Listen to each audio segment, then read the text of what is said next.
Good evening and welcome to the July 23rd Town of Victor Planning Board meeting.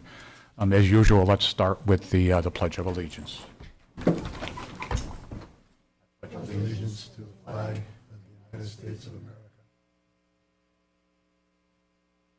Nation under God, visible, with liberty and justice for all. Several announcements. Please note the emergency exits are at both sides of the room as well as at the rear. The restrooms are out the door and to the left. If you would, please be sure to sign the attendance sheet at the back of the meeting room, even if you're a developer and presenting an application. There are business cards at the back table next to the sign-in sheet to take with you. They contain the email address and phone number for the planning department. On the back table, as well as a copy of the resolutions that will be read tonight, along with the agenda.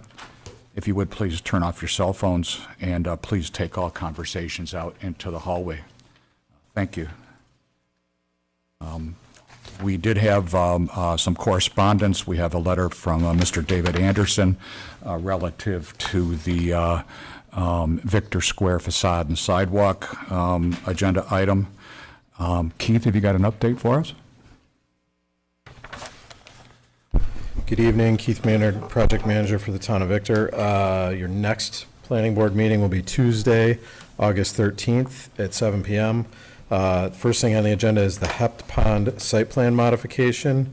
This is at 6755 Gillis Road. Applicant is requesting to modify the August 24th, 2023 approved site plan. Proposed changes include separating the pump house from the dining sitting area, separating the waterfall feature from the pump house, including a new retaining wall on the north side of the pond, including a gravel parking area, and reducing the pond in size. The second item on the agenda is the Hislop driveway waiver. This is 1513 Beaumont Way.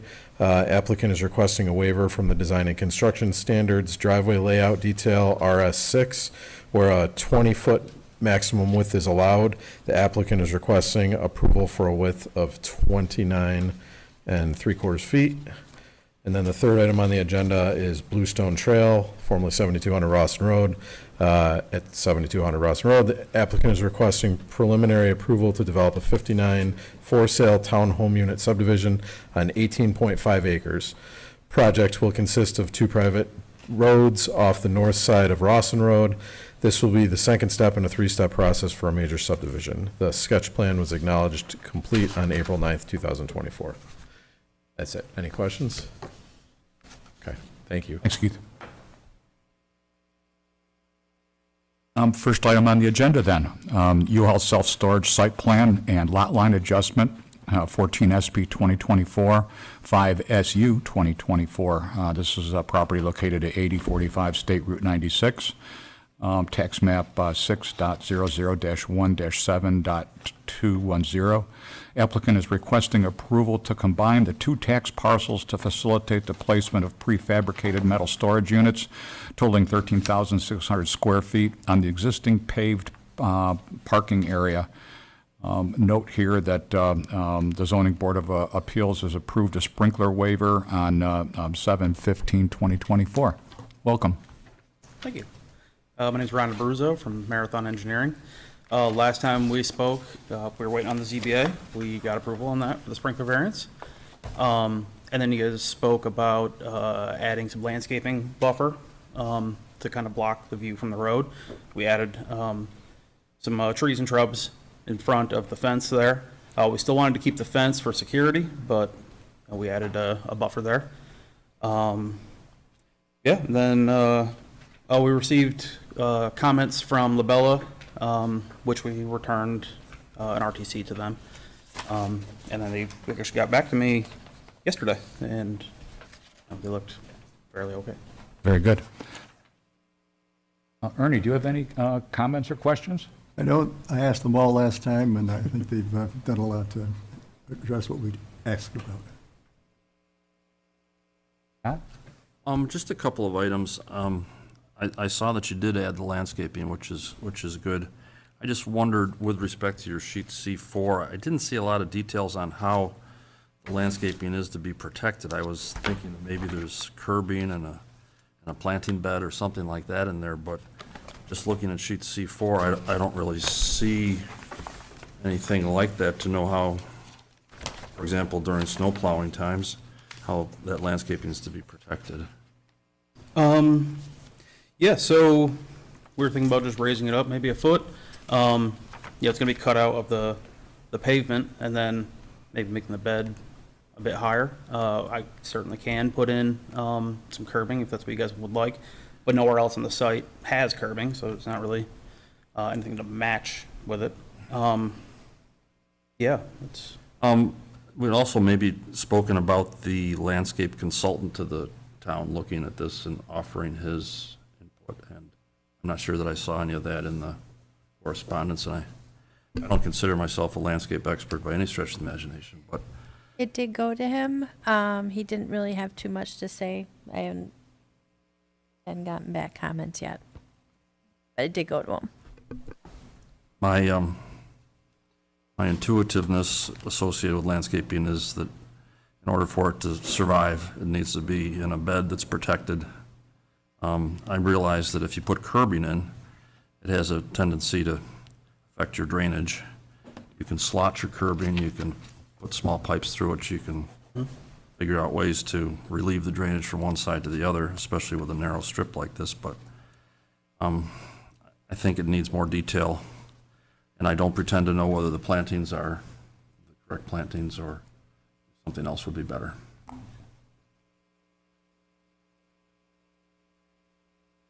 Those are my comments. Thank you. Al? No, nothing else to add, Joe. Okay. And Kate, how about the responses to the Bella's letter? So all of our comments were addressed except one. So if I could just get up on the screen. Sorry. Just the one additional modification. So on the lighting. Oh, I'm sorry, okay. Lisa. Kate Powers, Lavelle Associates. So on C-4, sheet 4 of 10. This is the landscaping and lighting plan. It appears that the foot candles do not correspond with the sconces. So I'll point out, I don't know if you can see my mouse, but here's one, here's one, here's one. It looks like maybe the foot candles that are on here were from like a layer from a previous version of this. Maybe that's where lighting was previously, just to see that revised so that the foot candles correspond with the location of the lighting. so I looked, and I saw that comment, and I looked into it today. I was Yeah. working on mostly today. What I came to find out, and I don't pretend to be a lighting, the software for the lighting is a whole nother animal.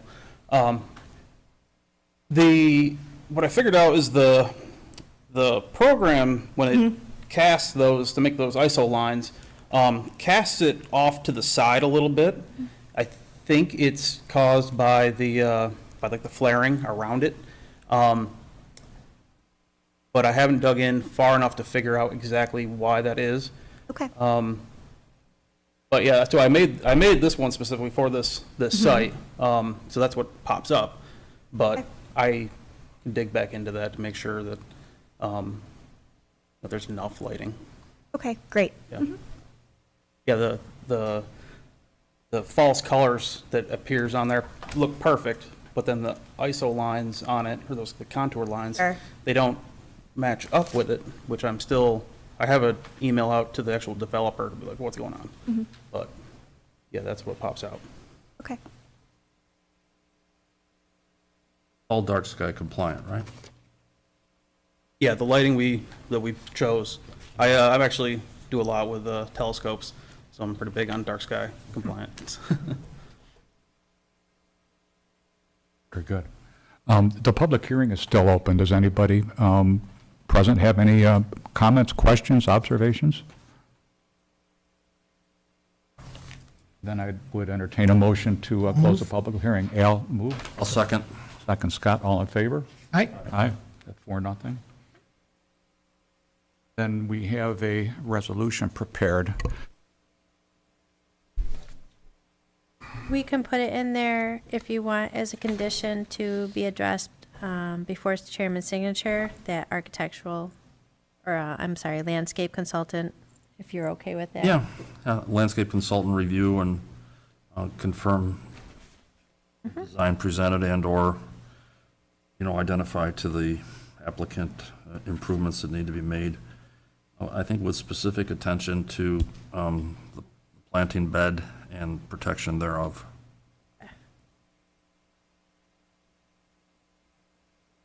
Write all this down.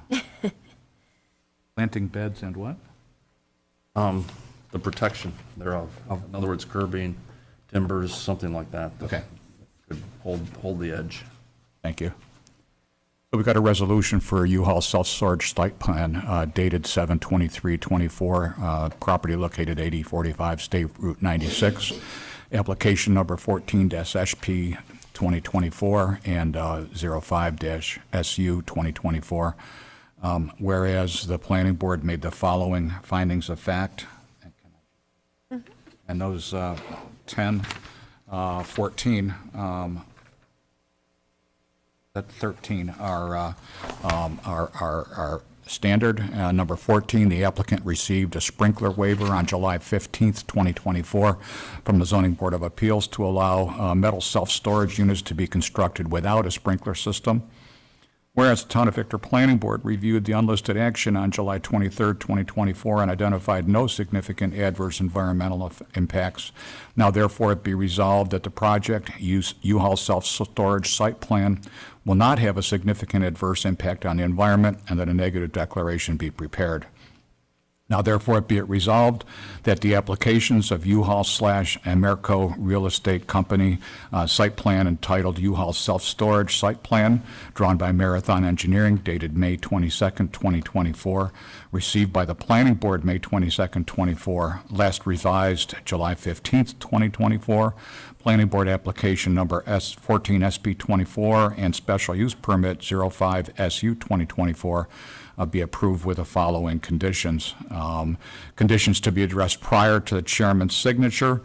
First, that no final signatures will be given on the plans until all legal and engineering fees have been paid as per fee reimbursement local law adopted November 25th, 1996. Second, that comments from the fire marshal dated June 10th, 2024 be addressed. Third, that comments from LaBella Associates dated June 25th, 2024 be addressed.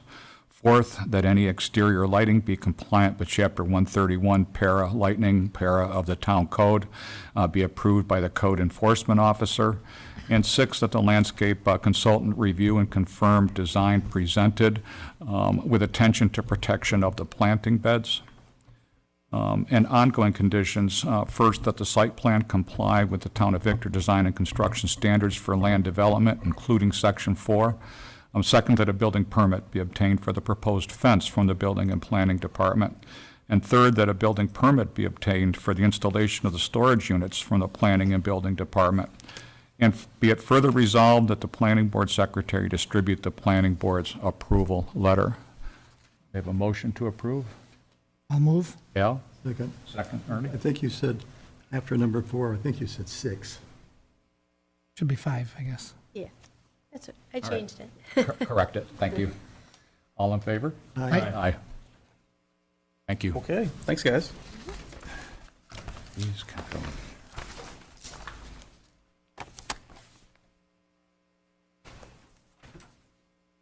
The second item on the agenda is Victor Square facade and sidewalk, 18 SP 2024, property located at 2-20 Commerce Drive. The owner is Victor Square Retail LLC, tax map 6.02-2-47.100.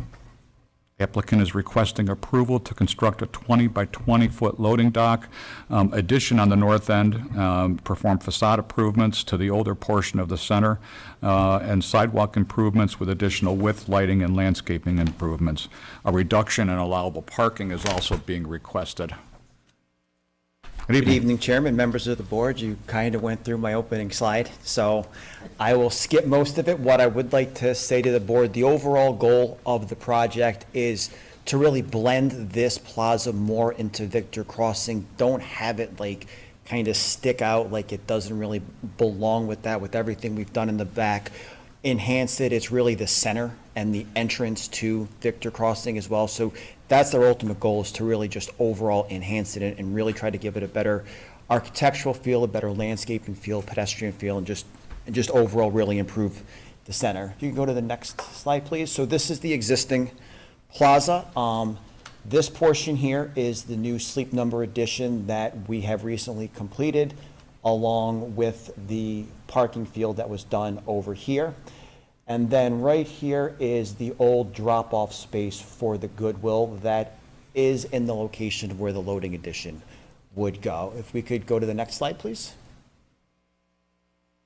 So this is the proposed site plan. So the small addition shown in brown here is the loading addition for the Harbor Freight, which would be taking 15,000 square foot of existing vacant space on the north end of the plaza. The proposal for the loading door would be facing towards Route 96, away from the residents in that area. This loading is in lieu of the door that they have existing in the back. There is a loading door for that space, but Harbor Freight wanted it around the side instead with that addition. As you can see, we have expanded sidewalks. We have removed some parking here, done larger sidewalks here. We've pushed out the existing sidewalks as well from 9 feet to approximately 16.5 feet minimum here, and they go up to about 32 feet in width there. Matches a lot of the materials that you see at Victor Crossings. We have some pavers in there. We have concrete as well. We have landscaping beds that kind of match it.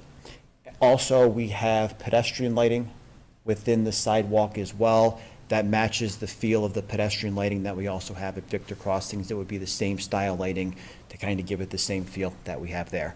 Go to the next slide, please.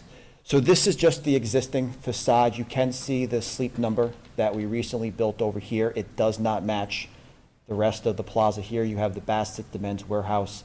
You have the vacant space over here, and then back in that notch is where the Harbor Freight would be. You can go to the next slide, please. So the proposal would be to basically utilizing kind of the look of the Sleep Number, bringing that whole look all the way across the front facade, and then continuing the look all the way on the north facade as well. The whole facade would be redone. We're doing a mixture of hardy board siding and EIFS materials for the bump outs that you see on each of these locations. Then we'll have a mixture of brick and cultured stone for the areas in between each of the bump outs, kind of using the natural colors, blending in with what Sleep Number has out there, kind of playing off some of the colors we have in Victor Crossing as well. We do have the red shown on both sides. That's the Harbor Freight color. That will kind of signify their portion of the center. We are proposing a bump for the Harbor Freight on the north side as well, that faces towards that parking field as well. In addition, there'll be fabric awnings placed all along the storefront as well at each of the entrances. If you go to the next slide, please. In regards to the sidewalk updates, this is a little bit more of a blow up that helps you see everything. We do have the red sections here are all going to be at grade pedestrian access onto the sidewalk. They'll then be done in pavers to the storefront. We have landscaping beds that are proposed on each side of the pedestrian ramps. Then we have additional landscaping proposed in here. We are pushing out the sidewalk, so we're redoing all of the parking field in front. That also pushes out this island as well. We do not push beyond the row of parking up along 96. We do hold the existing edge of pavement there. However, we are proposing to redo the landscaping in that area. If you could go to the next slide, please. So this is what the existing view of this plaza is. There is a mixture of a lot of dead trees, trees that are dying. There are some trees that are ugly. I also realize there are, per the landscaping consultant, about 6 trees that he identified as healthy there and good. However, our plan and our goal is to completely redo the entire landscaping for this center, doing the landscaping all along Route 96, the landscaping in the island, and then the landscaping beds as well. This will complement the landscaping we have at the Victor Crossing signage. on the main entrance coming into Victor Crossing as well. If you could go to the next slide, please.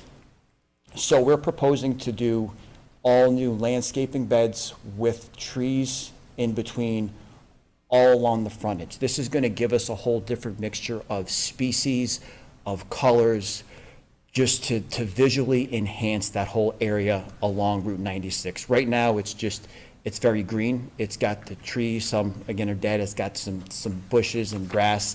There's not a lot of color. There's not a lot of visual appeal to that area.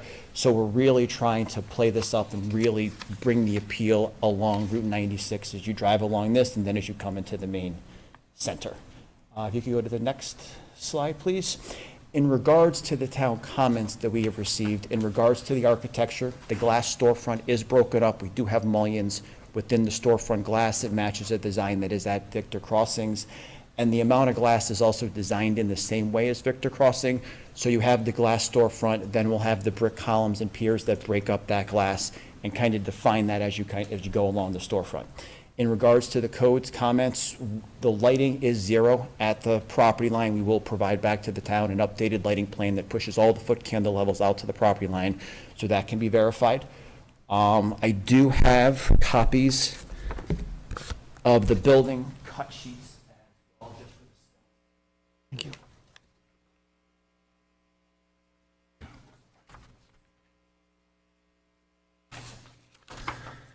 Thanks. So those are the lights that would be proposed to go on the columns as part of the new facade work. And then we do provide 199 spaces. That is the number. I'm not sure how 191 got in the letter. I probably miscounted when I went back through and double-checked that myself and missed 8 spaces. But it is 199 spaces, and we are asking for a reduction of 20 spaces from current conditions. In regards to the town engineering comments, we'll add the requested signage designating the back lane as one-way and loading. And then currently, there is no pedestrian access to the sidewalk for the plaza. We were proposing to match existing conditions. If the board would like, there is an opportunity to bring the sidewalk in front of Sleep Number. You can bring that over to the side and tie into the sidewalk that then leads into Victor Crossing. So there is an opportunity, if the board sees fit, to do that for a pedestrian connection.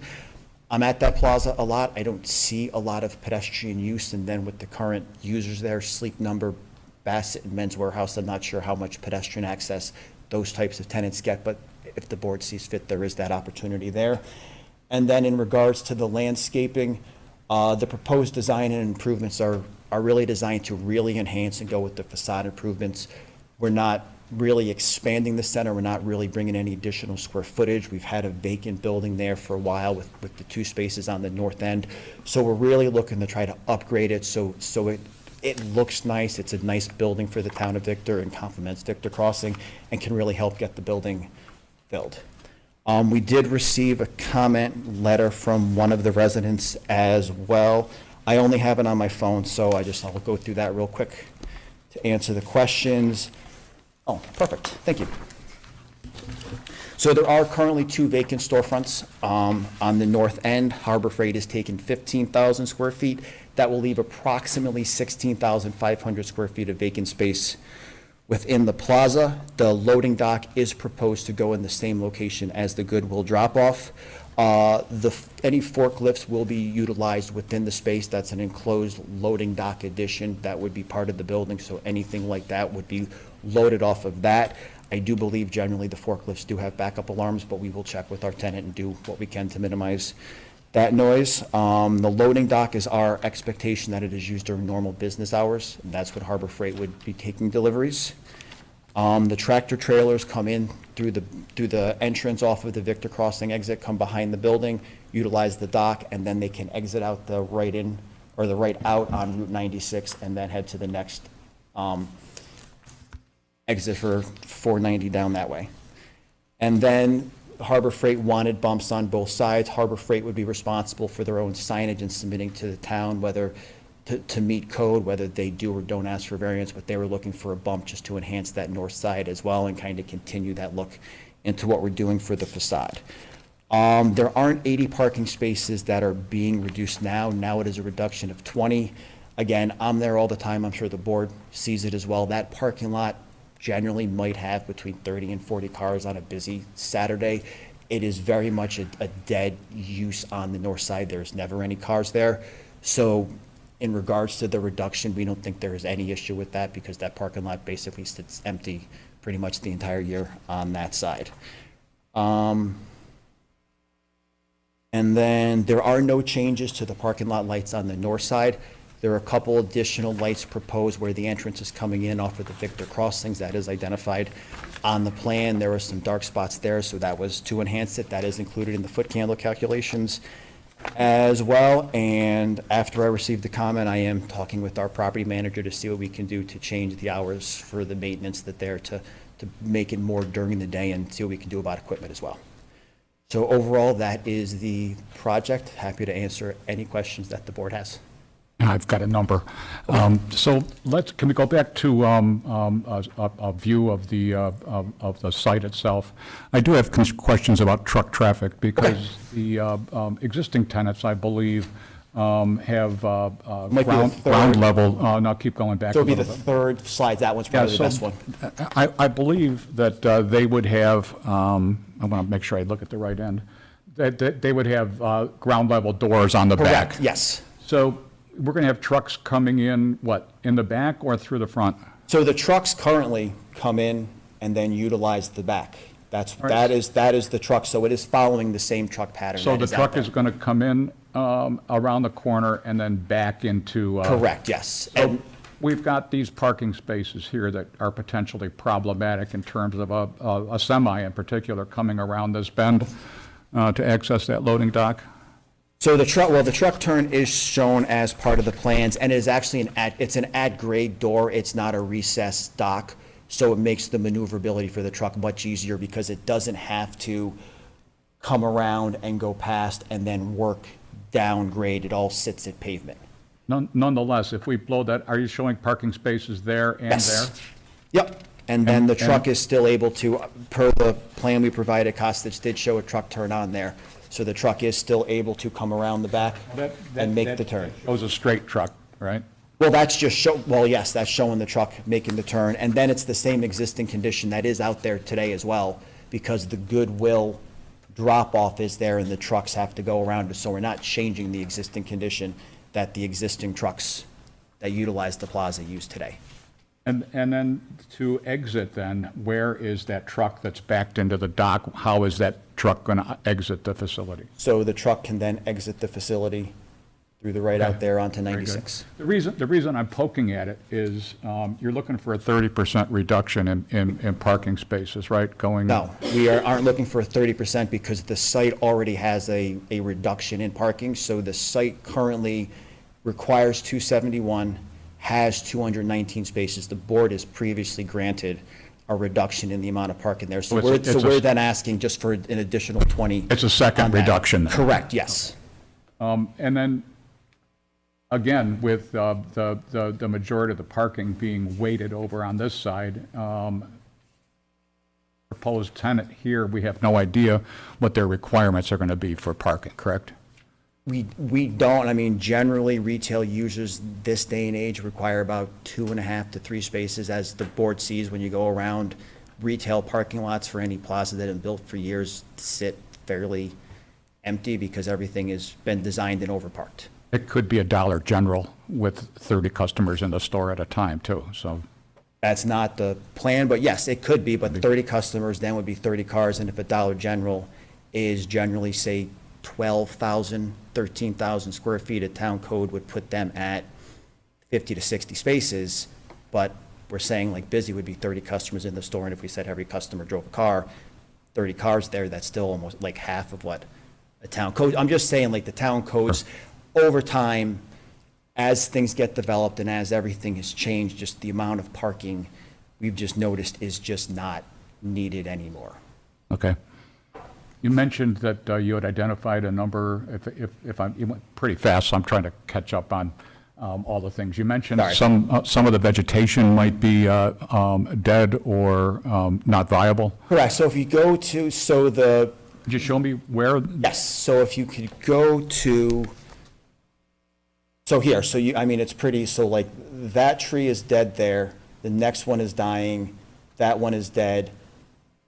There's a couple others in here that are starting to die as well. So the town's landscape architect agreed that basically there's only 6 trees out there that would even be considered healthy with what's there, and there's a lot more than 6 out there. But what our plan is to really, as you can see, there's really just like a couple of bushes there.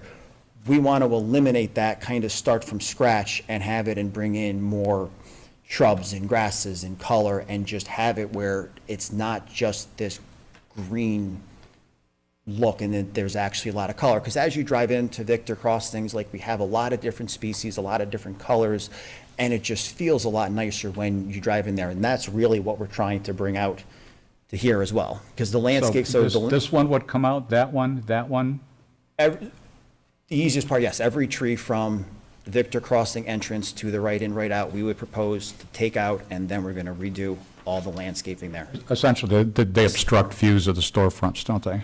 Well, there's one, yes, we're putting in a substantial amount of facade, but two, to be blunt, it's an ugly, old design, and it's not the way current designs are done, where you're bringing in colors and speed. Like, today, I don't necessarily think you would propose a new plaza and say, we're just gonna drop 10 trees along the front. You want different species, you want different beds, you want a variety, and you really want it to look nice. And the goal here is overall we're spending money to make it look good.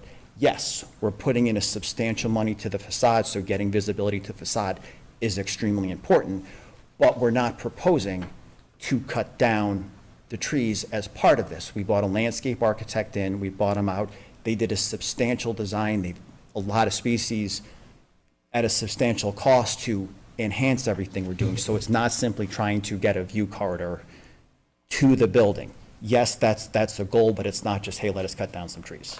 Yeah.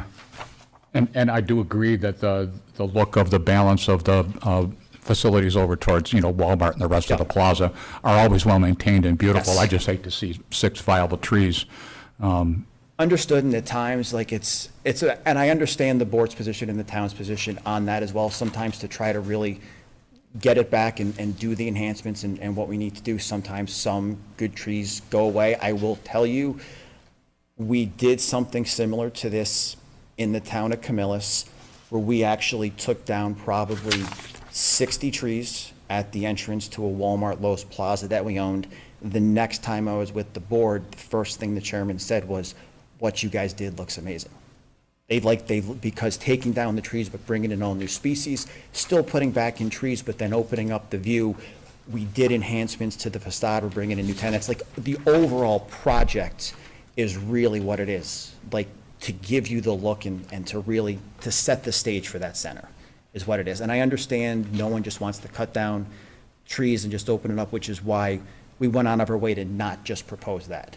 And actually brought in a landscape architect to have them. I met them out there, talked with them, they looked at Victor Crossing, and they really, Evan from Costas really worked hard to bring that design in to what we're doing. Al, have you got any questions, comments? No question. I think overall, I mean, the current plaza is tired, right? Empty, Yep. and it's a major corridor, so I think the enhancements that's being proposed will be a nice upgrade to the site. Thank you. Ernie? You're not going to touch anything in the back, are you? No, nothing will be touched in the back. Vegetation stays? Yes, everything behind there stays, the buffer stays, everything stays. Yep. And what are you going to do with the space that you're eliminating parking? So the rest of the vacant space, we're marketing that and hoping to get a tenant. We're currently, the rest of the vacant space that's there? I'm sorry, I'm not. So picturing no, it. your question was, what are we going to do with the rest of the space? Well, so we still have, if you go back, we still have parking in front, and then we also, as part of this, we have the pedestrian connection and everything that ties in the front parking and the side parking as well, so it's all there. There's If plenty of you're eliminating parking. parking, what are you going to do with the space that's been created? What's necessitating the reduction in parking? Oh, so the loading area takes away 8 spaces on the side, and then when we push out the sidewalk from 9 feet to 16 feet, that also eliminates a few spaces in the island. And then we have it bumped out at the corner a little bit. That's to get a pedestrian connection coming in from the side as well, just to kind of do it all. So by pushing that out, it eliminates the space, because we didn't want to take the parking and push closer to 96 either.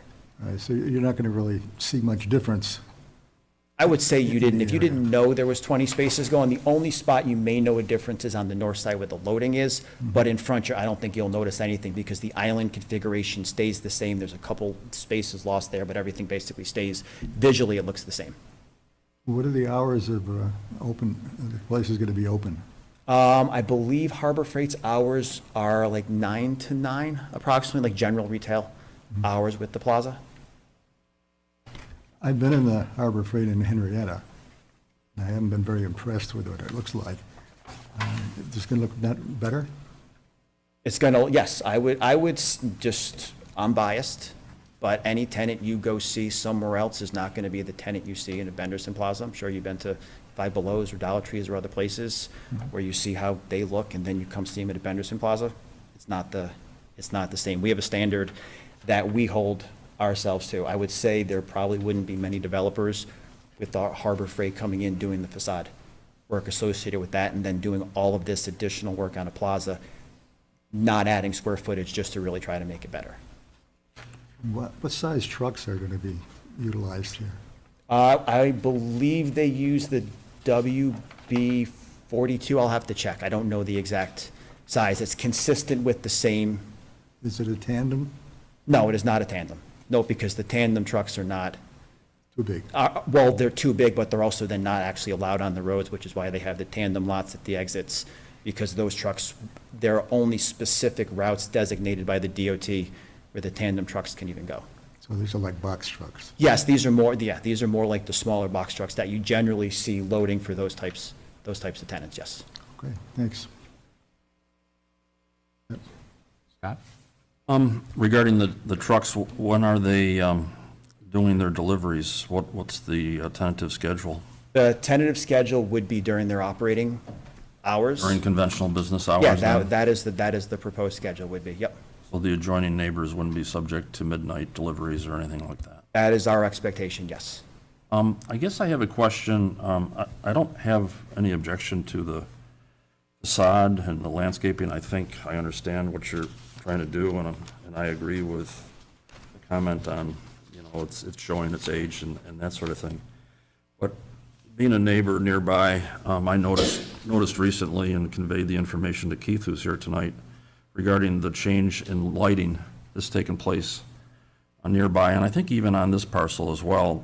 Some of the lights have been replaced from the original fixtures to now a much more highly intense form of lighting than what was originally installed there, which I believe was installed based on the environmental analysis that took place, the EIS, if you will. Must have been 15 years ago or more. The reason that makes a difference to me is because I notice as a neighbor living nearby that the site is much brighter than it's ever been. Okay. And I believe that the lights that were installed for a purpose just the opposite of that. And I also can't help but notice that the lights are on 24/7. In other words, well, not 24/7, but dusk to dawn. And I don't believe that was ever part of the original approval either. So are you talking for Victor Square or for Victor Crossing? Because Victor Square, this one is not part of the EIS or the secret findings for Victor Crossing. This was not part of that? This was not part of that, Okay, no. well, you have. But I still, I still am listening to your concerns. I was just curious, trying to understand which one you were referring to. Okay, the lights that you have right now match the lights, a few that still remain, they're over at Walmart. But generally from Walmart all the way over to the pizzeria, those have all been replaced with the higher intensity lights. And I can appreciate that when you drive in there, you can, and if you choose to do so tonight, please do. You can see a very distinct difference between the original lights and what's been replaced there. You don't have to be a lighting engineer to figure it out. And so my concern is that if this lighting improvement proliferates and comes into here, and I can't imagine that a tenant is going to want to have all of these particulars, including the loading dock and the new facade, and not have people seeing everything illuminated to a very large extent. I'm curious to know how you achieve that and agree with the original intention, and also that intention is, the purpose of that lighting is to protect the neighbors, two of whom I believe are here tonight.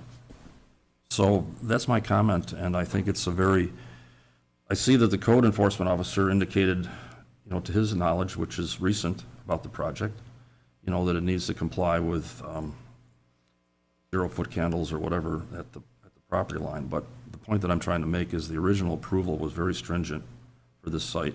And I assume it came onto this property too, but I can research that and get back to you, I suppose. But I'd like to just flag, if you will, the lighting issue, because that was very, very much an item when this entire area was developed. And I realize that memories fade with time.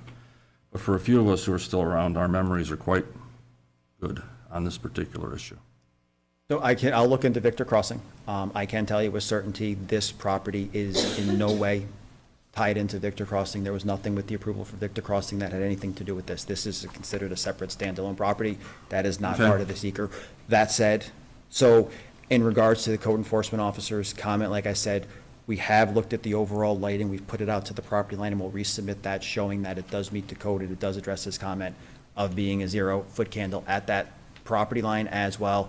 And then I will look into Victor Crossing as well and handle that separately, and I can talk to Keith. Yeah, and I'm about that as well. suggesting that because the lighting here was consistent with the lighting there, Victor Crossing, and really no one can really drive by and see the property line, that if you proceed with the change in lighting as your plans show, that you would have the same effect, although now on this particular section, you're closer to the neighbors than the area that's been replaced in Victor Commerce Park.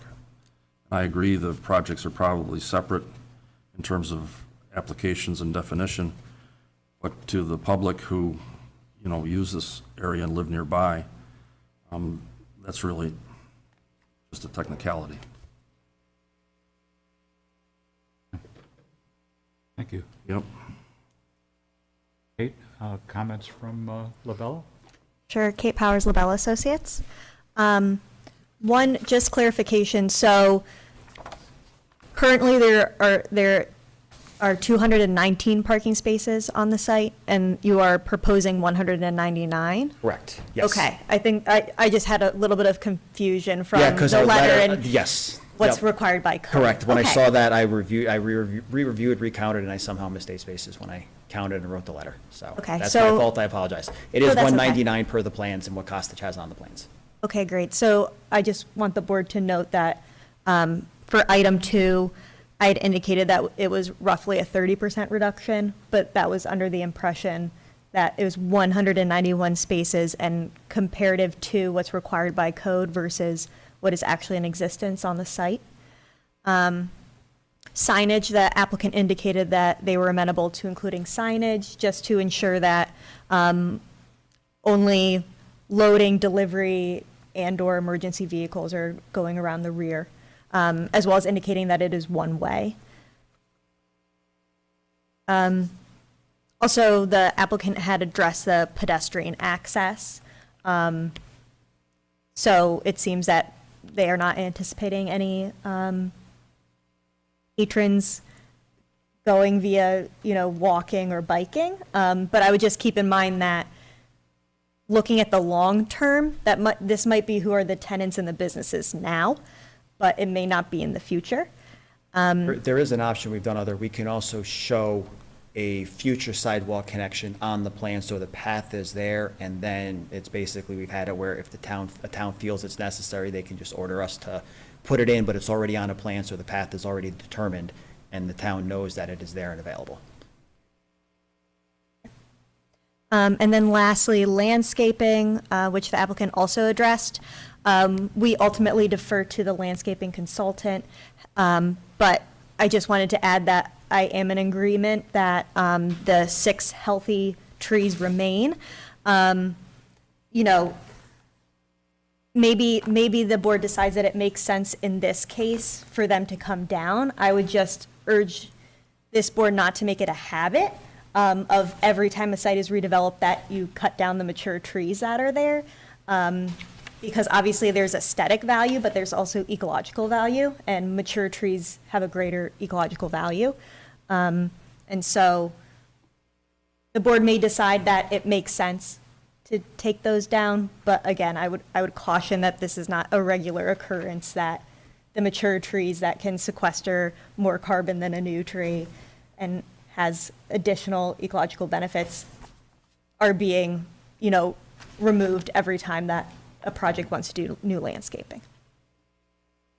Should we poll the board and get some feedback? I just wanted to ask you a question if I could real quick.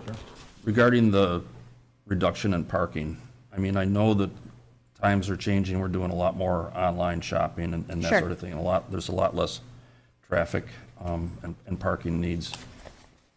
Once upon a time, this amount of parking reduction, I think, would be judged negatively. I'm not necessarily sensing that these days. And you being a planner with Labella and seeing other projects, what are you seeing in this regard? Are you seeing less parking needs with the way things are going these days? And does the 20% reductions, or whatever the percentage is, 20 stalls, I guess, right? Does that seem par for the course, so to speak? Yeah, we're definitely seeing parking requirements being very limiting for developers that are coming in, and businesses as well. We are seeing a move towards potentially having no parking requirement. Obviously, that's only in certain circumstances, maybe in like a downtown area. So it is common. It's sometimes hard to say just because you have to plan for the long term, right? And so you're taking into account what's currently there versus what could potentially be there. Sort of like the board was saying, what if a Dollar General goes in there, or the Goodwill, they are very busy as well. So if there are 5 tenant spaces, it would be roughly 20 spaces per business. And so, that seems generally appropriate. It might be different if it's a Wegmans or like the mall during Christmas time or things like that. And I think I that can add to that too, if you'd like, just to give. Go ahead.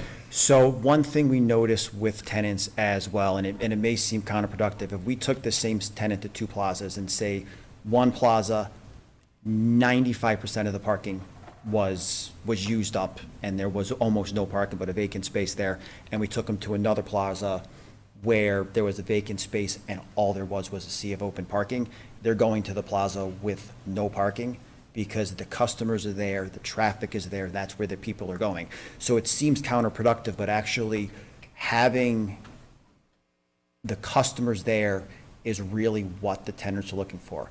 And then just to give the board 2 other examples of projects in the area, in Henrietta, on Jefferson Road at Marketplace Drive, we own the East Sporta with Mission Barbecue and Chick-fil-A that's there. That plaza is approximately short about 230 spaces per code. And then across the street at Market Square for the side to the left of Home Depot, that's short approximately 300 spaces per code. And yet whenever you go to both places, there's still parking available. It's just the way it is. We have noticed the parking reductions that are out there are just like, it never seems to cause any issues because it's just the demand is not there. Plus the users, they all kind of change, like the restaurants get a little more in the evening, retail's a little more during the day, a grocery store is more Saturday morning, Sunday morning through the early afternoon. All the different uses at all different times as well really help to kind of really have like the shared parking. It's becoming a much bigger concept in the community. There are actually communities now, the town of Hamburg out in Erie County does not have a parking requirement, and instead they ask that you provide a parking study with every project based on the ULI or based on counts that are out there to show, instead of meeting a demand, what is your project actually meeting? If it's like a Chick-fil-A, they'll look at it, that is different from, say, a Burger King. Might need parking, but it's the same. So there is that theory of let's start looking at it individually versus just have a standard parking requirement, because users are so different. Even like restaurant users, fast food users, we all know they're so different. McDonald's, Burger King, and then you got the Chick-fil-A, which is shown, you do something like that, you're gonna have a much different type of demand. So based on that method of analysis that you just mentioned, does that, running the numbers on that, does that show? Running the numbers, yes, running the numbers. So I would say, running the numbers here, I could probably write a study to justify adding another 15,000 square feet to the plaza, in addition to what's already there, just based on the numbers, because doing counts, I would guesstimate that Bassett and Men's Warehouse probably 30 to 40 cars with Sleep Number on a busy Saturday. Like, I've gone out there, I haven't written a report on it, which is generally what we would do for a plaza, and I believe I did this actually years ago for Eastgate Square as well, when we did the Pet Supplies expansion. We went out there, we did counts for the whole plaza. I did them on, I think, a Thursday, a Friday, and a Saturday. And then we saw what the demand was, what the existing tenants were, and then we kind of put uses to the vacant space. We would do the same thing here, and right now, the existing plaza only uses about 30 to 40. And then we would add a little bit of a buffer, so you'd probably say 60 spaces for the existing square footage, and then the rest of the vacancy is about 19,000. Even if you looked at just, say, town code, which even though town code shows it's going to be much more, you probably about 130 space requirement, I would say. So then we could say, hey, we could add on a little bit more there just because the parking justifies that. So I do think even when we fill up the north side with tenants, I still think there is going to be parking that's out there and not utilized. We did the additional parking on the side with Sleep Number. I think at most I've seen 2 cars in that entire side lot at any time as well, so. Okay, I agree that the formulas that are in the codes are very general, very conceptual, so I agree with that. I appreciate the explanation. I think that's a good explanation. And I have to think that if you're doing your job correctly, you want to make sure that there is sufficient parking for someone like. Yes, so we have a balance. We have to provide enough parking, so there is actually parking for the customers that come there, but we also don't want to have a sea of parking. Clearly, square footage pays the bills for us, so we'd like more square footage, but also communities don't want wide open parking fields either. You would either want more building square footage, it creates a higher assessed value, more taxes, or you would want more green space. We also find towns that are like, okay, this is your parking requirement, don't build 30% of it, just show it, we're gonna call it land banked and leave it grass. If you ever need it, we know it's there and available as well. So there are different options that different communities just take over time, depending how it is. The one we find, I personally, as an engineer, find I think is best is the shared parking study. I mean, I've done it on plazas all over New York State, from Walmart plazas to Eastgate Square over there as well, and it really works well, because, especially with a built plaza, because you're really going off existing conditions versus a proposed concept as well. Okay, I think that was well answered. Thank you. You have more, Kate? Nope, that's it. Okay, very good. We do have a public hearing open, so are there residents that would like to speak? Please. I actually am going to cut in real quick because Dave Anderson is commenting on online, and he had a couple questions. Dave Anderson from Meadowlark Lane, he says, I think that more research is needed for tractor-trailer maneuverability exiting the parking lot. When was the reduction of parking spaces from 271 to 219 approved? And more parking was required to be added for the Sleep Number store. And then his final comment was, the original approval that Falone received requires a parking light be turned off 1 hour after business closing. That's what he You has already on. said there are not going to be any tractor trailers. I'm sorry? You already said there are not going to be any tractor trailers. There'll be box trucks. Okay. Very good. And Sorry.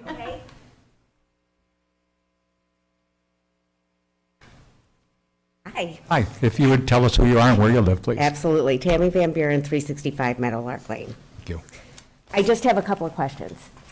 Because the north side of the building is the part that most affects, the back and the north side affect our neighborhood. And we're talking about putting a loading dock on the north side. Is that the same size as the existing Goodwill? It is, so there's no additional, Amount of- like, bump out or anything like that? It comes out. Come right up to the mic so we get it on tape. Oh, yeah, sure, absolutely. It's in the same location, it's the approximate same size. I believe the Goodwill is about 16.8 by like 16.4. This is gonna be 20 by 20. So it's not the exact same, but it's pretty consistent, and it is in the same location on the building. Okay. I'm trying to think how to say this. Okay, so we're going to have a loading dock there. There's going to be, I anticipate significantly more noise that's going to be created by that. We have plenty of noise as there is anyway. I'm really concerned about that additional noise that will become from the loading dock and them dropping things off. Again, it's just like, we're trying to coexist. We have a residential area that's trying to coexist with a commercial area. Everything has been fairly good. Okay, I'm not complaining about this development. Let's not talk about the other one. But I'm concerned that also with the lighting, because the lighting is a huge deal. Again, living right there, our backyards are lit up. And I don't even live right behind the property. I live right next to Dave Anderson. So the lighting has to be the low lighting that Scott was speaking about. We can't have the halogen or the LED lights in there because they will be way too bright. The other thing is, where is the parking being reduced? Is it being reduced in the north side or in the front? So it's being reduced both, so there's spaces right up along the building here Okay, that are being eliminated. There's 3 spaces being eliminated here. There's a couple spaces being eliminated in this area here because when we push out the sidewalk, it gets reconfigured. And then there's a couple spaces being eliminated right here. okay, so the ones on the north side that are being eliminated are the ones that are right up against the building? Correct, right up against the building. Okay, so it's yes. not touching the other piece? Correct. And the reason why I ask that is because I understand you want the parking to be full, but that's kind of a buffer for us as well, because we don't get a lot of the traffic, a lot of the parking, a lot of use of that, so it kind of keeps the noise down.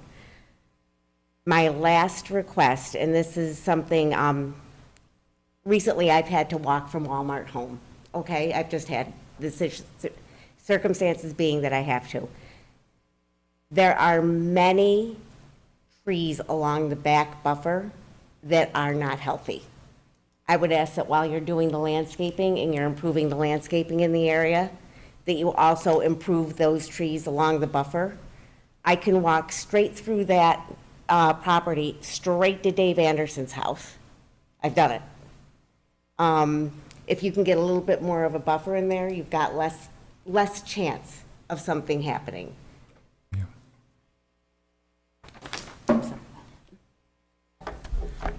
So first, in regards to the loading, if we didn't do the loading addition on the side, then there is an existing overhead door that's actually in the back of the building that faces the residents as well, that they would be able to use. So I understand the concern. I do think for residents in the back, having the addition with the trucks being here facing towards the front, I do think is a better situation for that. No, I agree with you there. I think Will- that that's much better. I'll review the lighting with our property manager and see what's going on with that, and then, yes, we'll take a look at the landscaping in here, see if there's anything else we can do. I will say the town has told us before, trees have died, things have been removed, we've gone back and we put in new trees, so we do try to be proactive with keeping that buffer as best we can. We'll take another look at it, see if there's some spots where we can put trees.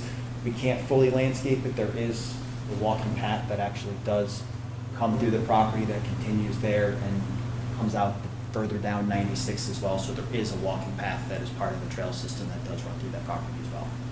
that kind of, I think, gets cleared out and maintained as well.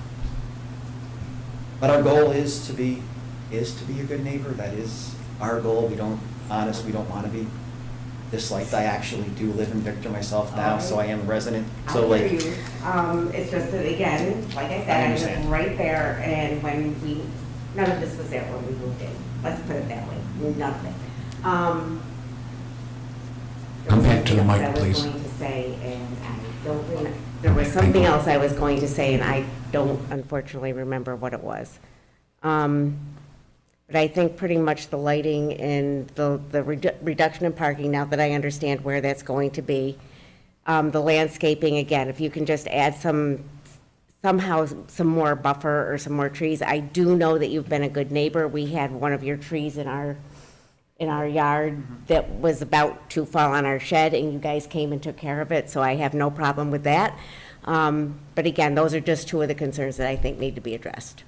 Thank you.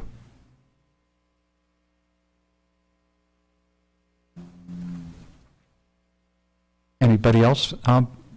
You two are together? Very good. I'll take a motion to close the public hearing then. I'll move. Al? Okay. Second from Ernie, all in favor? Aye. Aye. So, Kate mentioned support of the Bruce Zaretsky's comments about the mature trees being removed. Any comment from the board, pro or con? Al, anything? I'm kind of neutral to it. I mean, I see both aspects of it. I would just say to the applicant, if any of the existing trees can be incorporated into the landscape design without a major redo, then to try to accommodate that if you can. I can talk to landscape architects, see what we might be able to do. I don't know if we can, but we'll see what we can do. Scott? I think Kate's comment is a good comment, and I think that is highly desirable, and you're formerly with the Conservation Board. I assume you are in support of keeping mature vegetation as much as possible. I don't know if Ernie? Ernie? What? Mature vegetation, some of it they want to take out for all new vegetation. Well, they say they're going to take out the dead or dying ones, the ones that weren't doing well, and they're going to replace them with something else. And from looking at the plans, I can't quite tell how big they're going to be, but I do see some trees that are bigger than a bush. So if we could do a compromise like Al proposed, I think if we can incorporate as many of the existing trees as possible, that would be. We'll take a look and see what we can, Very good. what we can possibly do. And then the other concern, I know to Scott's point about the intensity, I guess, of the lighting, and then there was a comment about dusk to dawn at one point. Can you give any perspective on that, like particularly the dusk to dawn issue with lighting? Sorry, so Scott, I had sent your email to Adam, and to my knowledge, he had responded to you. I'm wondering if it's during the time when your email was not accepting our emails. Perhaps. But I will follow up with Adam to make sure he That's fine. responds to you. Because, yeah, Adam looked into both of those comments for you. Okay. Just off the top of my head, I can't remember what the answer is. And like I said, in my mind, he had responded to you, so I'll make sure that happens. I didn't see his response, but with this application coming forward tonight, I thought it was timely to ask the question, because it is an impact, and as I mentioned, whether it's the plaza next door, which became incorporated with the overall large plaza, I mean, it still is an impact to the neighborhood. And if you choose to go out and take a look at the lighting, you'll see that the lighting is identical. The original lighting on this plaza versus the adjoining plaza, it was identical with the exception of the fixtures that have been replaced. And I seem to recall that there were hours of illumination, I guess I would call it, and I think there were also hours of operation that went with Walmart in particular, and that they all coincided with one another. But I can tell you, living nearby, that the lights are on all night long on the main plaza, and I can't exactly see this one to see if this one lights up too, but it's not what I recall it was originally anyway. Like I said, I made a note. I'll make sure code enforcement follows up with you. In regards for Victor Crossing, there is a night circuit, so the approval wasn't that the plaza had all the lights turned off. It was that I think it's 11 o'clock, a night circuit got turned on and part of the lights were turned off. So as part of the approval package, there is a regular photometric plan, and then I believe it's a night photometric plan as well. So there are 2 photometric plans, but lights are allowed on in that plaza. At night, it's just not the full plaza lights that are allowed. Okay, well, I guess I'd like to see the paperwork that goes along with that, if that's possible.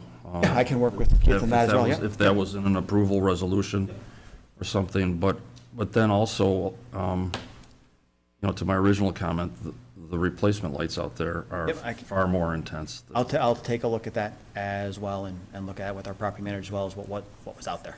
I've heard comments that they call them skylights, but they're not, but the things in the roof, Okay, they seem to be lit all night also. okay, I will take a look at that as well.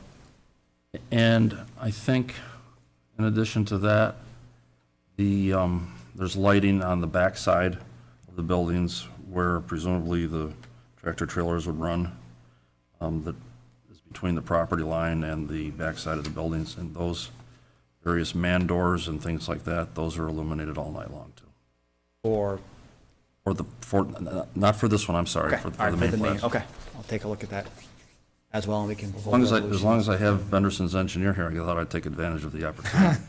Could take it, not, poor choice of words, but any honest to God, anytime, like, I don't want it to be, I honestly, I really don't like it when I come to a town and it's like, well, we've had this issue for 3 years, and it's like, oh, please call, like, I talk to Lisa all the time, I talk to Keith constantly as well, like, we're here, I'm a resident of the town, like, we will do whatever, because I want to tell you, we want to be a good neighbor, we want to be considered a good neighbor, because if we're not a good neighbor, when we come to do other things, it just makes our life that much more difficult. I as appreciate well. that.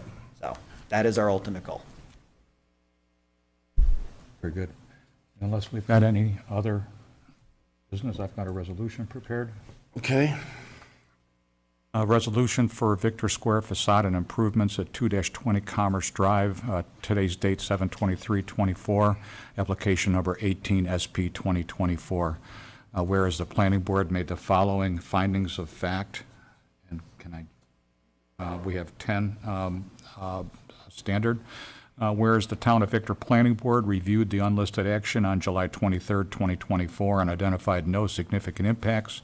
Now therefore it be resolved that the project Victor Square facade and improvements will not have a significant impact on the environment, and that a negative declaration be prepared. Now therefore it be resolved that the application of Benderson Development Company LLC, the site plan entitled Victor Square Facade and Improvements, drawn by Costich Engineering, dated May 14th, 2024, revised June 7th, 2024, received by the Planning Board June 28th, 24, Planning Board application number 18 SP 2024 be approved with the following conditions. First, that no final signatures will be given on plans until all legal and engineering fees have been paid per the fee reimbursement local law adopted November 25th, 1996. Second, that comments from the code enforcement officer dated July 15th, 2024 be addressed. Third, that comments from the architectural consultant dated July 16th, 2024 be addressed. Fourth, that comments from the landscape consultant dated July 11th, 2024 be addressed. Fifth, that comments from Labella Associates dated June 22nd, 2024 be addressed. And sixth, that any exterior lighting be compliant with Chapter 131 para lighting of the Victor Town Code be approved by the code enforcement officer. Ongoing conditions, first, that the site plan comply with the Town of Victor design and construction standards for land development, including Section 4. And second, that a building permit be obtained prior to start of construction from the Planning and Building Department. And be it further resolved that the Planning Board permit the proposed reduction in parking spaces from 271 parking spaces. 219 to 199. From 219 parking spaces, 291 parking spaces on the subject property per section 211-27.1F para 2 para D. And be it further resolved that the planning board secretary distribute the planning board's approval letter. Entertain a motion to approve. Did we put anything in there regarding lighting? I'm not quite sure I caught that. That was number 6, that it be compliant. Do we need anything more? Well, maybe I'm missing something here, but I think, is it just the compliance, or is it the need to maintain the lighting at the level that it currently is based on the way it was originally approved? I guess that's a question I have in my mind. Does the code specify a certain foot candle output, or? Well, I would say the code specifies a certain output, but my question is in regards to the original approval and the desire to maintain controlled lighting out there to a certain level. And I'm not sure that I have an answer to the question as to whether this site is compliant with the original approval. I mean, just because someone comes in with another project, does that absolve them of the conditions from the original approval? Well, I guess the question was the original approval something more stringent than Right. town code? It could be, Scott, that if lights have been replaced, that they might be non-compliant, and that's what's driving the delta. Right, and that's why I flagged this item, because I just remember this being a real sensitive issue. So I think I'd like to have an answer to that question before I vote on this, quite honestly. Well, I can say our position for Victor Square is we're not asking to do anything that wasn't part of the original approval for Victor Square. So I can work with Keith as well. We can pull what the original approval was in regards to if there were any restrictions, if the lights are supposed to get turned off as well, per Dave's comment as well. Our goal isn't to change if there was an EIS or anything like that. Our goal wasn't to change anything. Our goal is to still be compliant with that. So with that being said, then how do we as a board react to your application at this point in time? Do we table it and wait for you to come back with that information? no. Or, well, we could modify item 6 on conditions to be addressed and to add, right, because this talks about being code compliant, which we want. And equivalent to any requirements established as part of the original approval Yeah, if for. there were any requirements established as part of the original approval, we're not seeking to modify any additional restrictions that the town placed on the lighting for this plaza. Okay, would you be able to share that information with the board then prior to the chairman's signature? Yeah, we can work on, I don't believe, so Benderson wasn't the one who got the plaza approved initially, so Keith, we would just, have to work with you to pull the original and see if there was anything. Find the resolution. Yeah. How would you word that? Wording for that, or? If you guys make it an ongoing condition, it's just like any other ongoing condition, the comments would have to be satisfied. So I would assume that if we find a resolution that has a more stringent Yep. thing, their site plan would have to be modified to satisfy that. If we don't find anything that's more stringent, it's just going for code, Okay. right? Okay. So, wait, does that mean that this needs to be modified, or we approve it as written? Similar to what Al was saying, I think you could say that it has to comply with, it's up to you guys, right? But if you say that it has to comply with code and, I don't know how you, I'm Any not going to prior- wordsmith, yeah, it has And to any also other comply with requirements, original any other lighting approval for. requirements Right. previously approved for the Yeah, original okay. site plan. Okay, Yeah, that's absolutely, because we're not. okay. Okay. Yeah, because when we came in for the sleep number edition, we didn't look to change anything like that, so yes, so we're not You looking to didn't- change. didn't change the lighting on Yeah, that we're one, not right. looking to, we're not looking to change any restrictions that were put on, if there were any, yes. Right.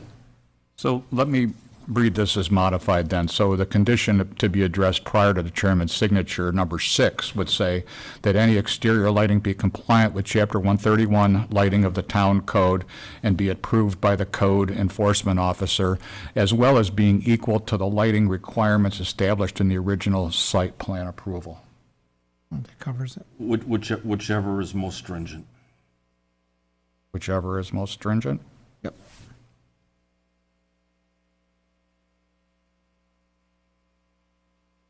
Okay, that works. Okay, I think I read the ongoing conditions. And be it further resolved that the planning board distribute the planning board's approval letter. So I'll look for a motion to approve. I'll move. Second, Me, Ernie, all in favor? All right. Aye, 4-0. Thank you very much, everyone. Have a great evening. Thank you.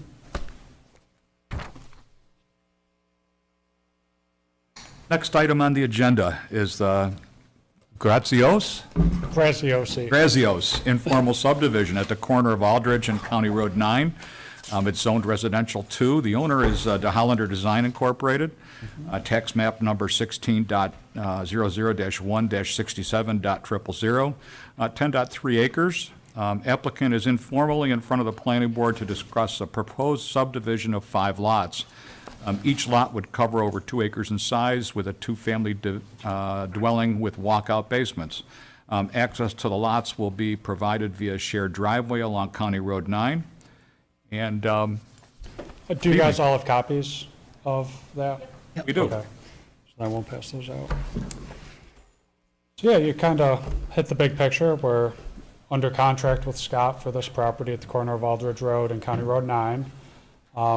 We did do this quick concept sketch to scale based on the town zoning code and some initial maps that we had received from Scott. Since I had submitted this informal application, we have done a wetland delineation. We haven't got the results back for that yet. I should get those this week. And we did talk to the neighbor to the north, Mauro Polidori, about his project. I believe it's Sunset Manor subdivision that was approved back in 2017. And that, what you see here, Where is that project? that is over here to the north. So the thruway is over here. He has a gravel road that comes right over here. And he's got, I believe it's 4 lots that he has not improved. He hasn't done any of the site work for it. He just has them for sale. So part of his approval, he received access here and goes this direction. We talked to Mauro about potentially moving his access a little further to the south. And I also talked to Chris Stay at the county about potentially moving that. And he didn't have any initial concerns with moving. Would you be moving it so that everybody is sharing access to County Road 9? So right now, all of these lots already have access to County Road 9 via this gravel driveway. Right. But they have approval to put in a private drive or private road paved that they have not done yet. Susie, can you go to the last slide? It says Sunset Manor right there. That's just an Yes. example of you guys, what Mauro's, Yeah, so Mauro's is here, and this piece we're talking about is over here. So currently, this is gravel right here, but he was proposing paving it with this access off of County Road 9 and running a large portion through this property on the corner of Aldridge and County Road 9. We're proposing potentially taking this, sliding it a little further south, so his access to County Road 9 is just a little further south on our property that we have under contract. thank you, Susie. You can go back to the Have other you one. considered a shared or common drive to access County Road 9 and not have 2 independent entry points? We did talk about that briefly with the town, and they had mentioned something about needing I think approval from the planning board or the zoning board about having more than 5 houses on a shared driveway. So that's what led us to this concept where there's 2 separate entrances. And I believe they do meet the separation requirement between driveways and between the corner in this concept. I don't see how that's possible. There's a code item in our design. Basically, I think we've gone through this several times on separation of entrances and avoiding conflicting turning movements. And, you know, where Mauro has that gravel drive, it's directly across from the other drive, and that avoids what we call an offset intersection condition. Mauro's is not across from the other drive. Currently, access is right here where, Where I see it on your, where I see it on your plan right there. that's my proposal, is to move it there. I think then that I His think, is here I currently. think if you're to put it at that location, I think that's an optimal location because it agrees with the other entrance on the other side of the road, but to put it where you currently show it, Here, according to the code, design code, I believe it is, you have to have, it's based on the speed limit, and I think the separation usually ends up to be 300 or 400 feet between driveway locations. So I agree with the, common driveway serving the lots. I think that's the way to do it. But I think throwing another connection in between, especially on that road, which is pretty well traveled, I would say, problematic and contrary to the code, that would require a waiver from us. If it does fall less than that minimum distance? would be a waiver? It's in the Victor Design Code, and it's one that I think we've struggled with on a lot of projects, including some of the Scout projects. Scout path and Scout crossing. Yep. About that, yeah. Okay. I think if you can agree with that, that's great. Because again, I think this is unique from the standpoint that we have two independent developments. Right. So it's not a developer coming in asking for 10 houses to be on a private drive. These are two independent private drives that would have one common access point, Right. which I think is a better solution than what's being proposed. So you think if we had one access point off of County Road 9 that all 10 houses are on would be a better? I think that or 10 would- for lots? that road, I think that would be a better solution. Absolutely. And having it lined up with Duck Hollow across the street. Yeah, Yeah, yep. It's a highly traveled road. and it's 55 or 50 right through there, so. I mean, I don't have that reg right in front of me, but I've dealt with it long enough, and I deal with it in the town of Gorham. Okay. It's very, very hard to satisfy.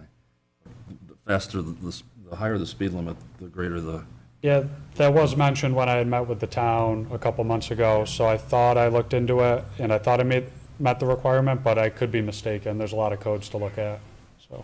if you can work with Morrow and have that singular entrance there, I think that's a real good Good solution option. for everybody, especially the community that's gonna live here.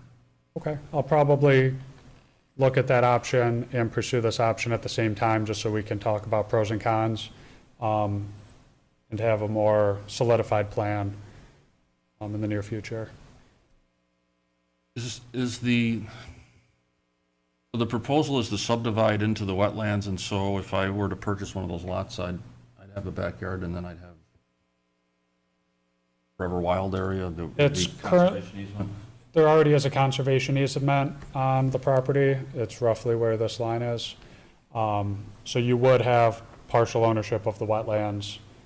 And each lot would be 2 acres in size, but due to the conservation easement and the wetlands, your usable space isn't quite 2 acres, but you are conserving quite a bit of land with the wetlands.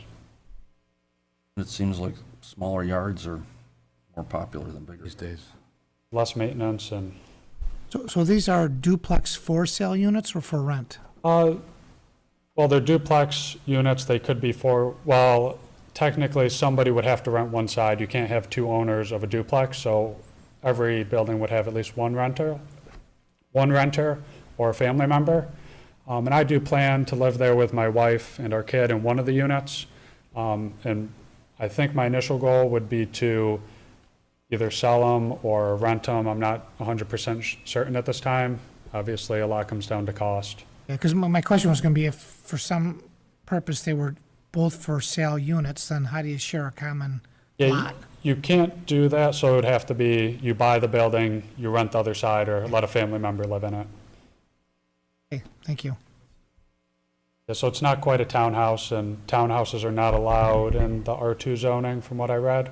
So this is a true 2-family dwelling. Or you could have a family member and charge them rent.